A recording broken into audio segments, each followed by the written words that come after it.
Dan Arefat ili faktički Arefat traje od podne pa do zalaska sunca. To nije dug period.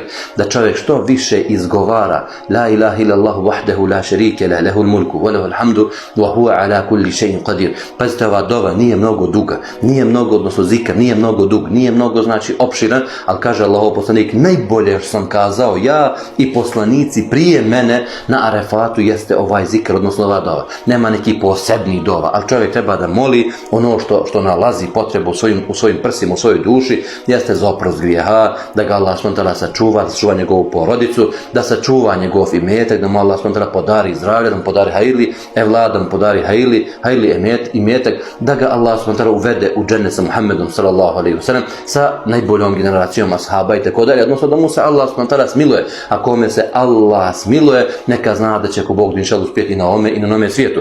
Od dijela koja treba čovjek da uradi sutra jeste i da zanijeti da posti. Allahov poslanik Muhammed sallallahu alaihi wasallam kaže, kad su ashabi vidjeli da posti, pa ga pitaju, o Allah poslaniče, zbog čega postiš? Kaže, iščekujem da mi Allah oprosti 2 godine, godinu prije što je bila i godinu znači koja dolazi.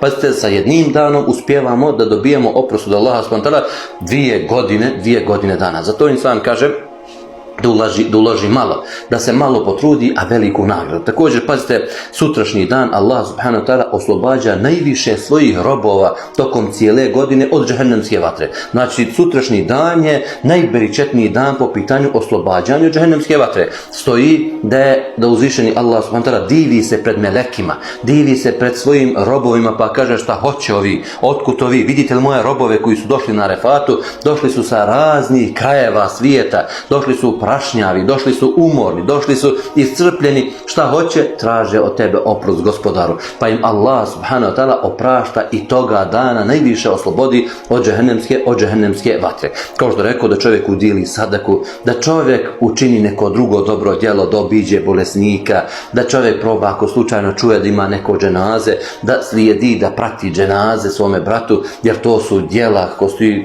da je rekao Allahov poslanik, neće čovjek spojiti ta djela u jednom danu, a da mu Allah s.w.t. neće oprostiti, da ga neće uvesti u džennet, tako dalje. Od tih djela jeste post, znači post imamo, da udijeli sadaku, da obiđe bolesnika i da prati dženazu. Što više, ko može čovjek sutra da se potrudi također da napravi neki iftar, da pozove postače, da pozove one koji su taj dan proveli u postu, pa i preko toga da zasluži nagradu kod Allaha subhanahu wa ta'ala. Molimo Allaha, gospodara svjetova, da nam ukabuli. Molimo ga subhanahu wa ta'ala da sačuva muslimane